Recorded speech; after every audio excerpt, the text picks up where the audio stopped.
এক নং প্রশ্ন, কোন ব্রিটিশ প্রধানমন্ত্রী ভারতকে স্বাধীনতা দানের প্রতিশ্রুতি দিয়েছিলেন?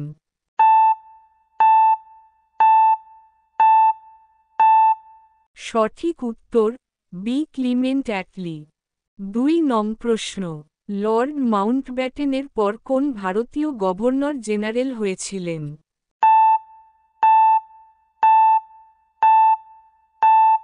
সঠিক উত্তর সি. চক্রবর্তী রাজা গোপালাচারী। ৩ নং প্রশ্ন, লোকনায়ক উপাধিতে কে ভূষিত ছিলেন?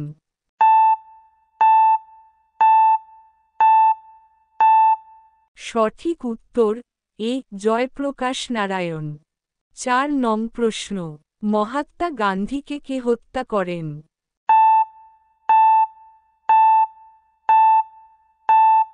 সঠিক উত্তর সি. নাথুরাম গডসে।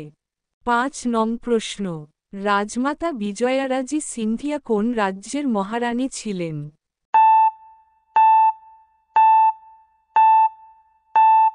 সঠিক উত্তর এ. গোয়ালিয়র।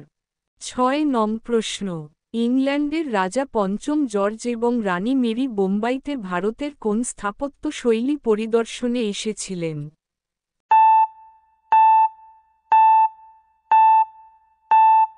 সঠিক উত্তর সি. Gateway of India. ৭ নং প্রশ্ন, ভারতের লৌহ মানব নামে কে পরিচিত?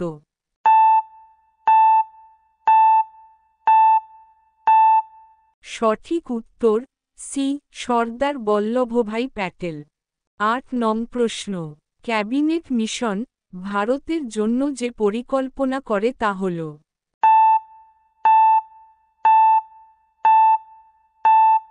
সঠিক উত্তর ডি. যুক্তরাষ্ট্রীয় ব্যবস্থা। ৯ নং প্রশ্ন, দি cabinet mission plan for India যা পরিকল্পনা করেছিল তা হল?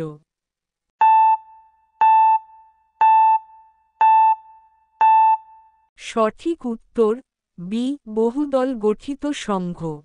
১০ নং প্রশ্ন, কংগ্রেস যদি দেশ বিভাগ গ্রহণ করতে ইচ্ছুক হয় তবে তা আমার মৃতদেহের উপর দিয়ে হবে কার উক্তি?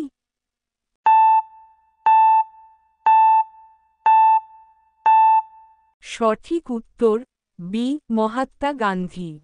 ১১ নং প্রশ্ন, মুম্বাইতে কবে রাজকীয় নৌবাহিনীতে বিদ্রোহ সংঘটিত হয়?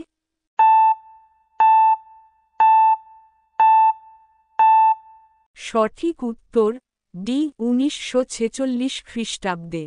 ১২ নং প্রশ্ন, পঞ্চশীল নীতির প্রবর্তক কে?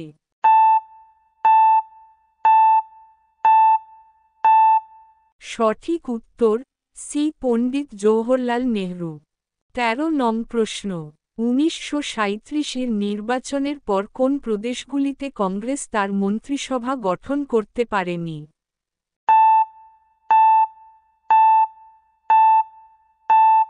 সঠিক উত্তর এ. বাংলা ও পাঞ্জাব। ১৪ নং প্রশ্ন, ১৯৪৬ সালের আঞ্চলিক নির্বাচনের উপর ভিত্তি করে গণপরিষদ গঠিত হয়।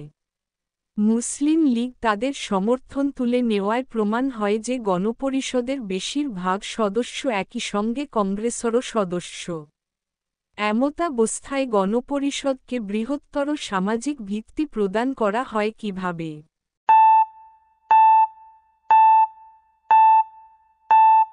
সঠিক উত্তর ডি. বিভিন্ন ধর্মীয় সম্প্রদায় জাতি এবং মহিলাদের নাম মনোনীত করা হয়। দেশীয় রাজ্য থেকেও প্রতিনিধি নির্বাচন করা হয়। সাধারণ জনগণ এর থেকেও লিখিত আকারে আবেদন গ্রহণ করা হয়। ১৫ নং প্রশ্ন, ভারতের স্বাধীনতা প্রাপ্তির সময় ব্রিটিশ প্রধানমন্ত্রী কে ছিলেন?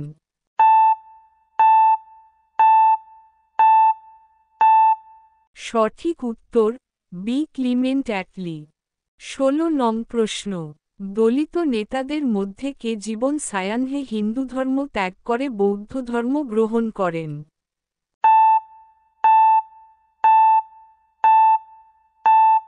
সঠিক উত্তর বি. বি. আর. আম্বেদকর। ১৭ নং প্রশ্ন, ভারতের রাজকীয় নৌবাহিনীতে বিদ্রোহ কবে সংঘটিত হয়?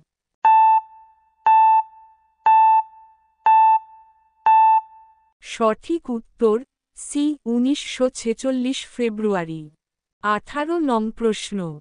ভারতের প্রথম স্বরাষ্ট্রমন্ত্রী যিনি 1948 খ্রিস্টাব্দে আইএএস পরীক্ষা প্রবর্তন করেন?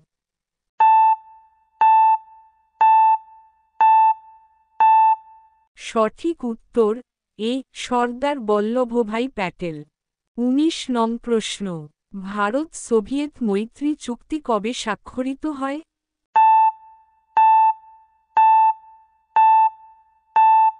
সঠিক উত্তর সি 1971 খ্রিস্টাব্দে। 20 নং প্রশ্ন। গান্ধীজির মৃত্যুতে কে বলেছিলেন, light has gone from our lives?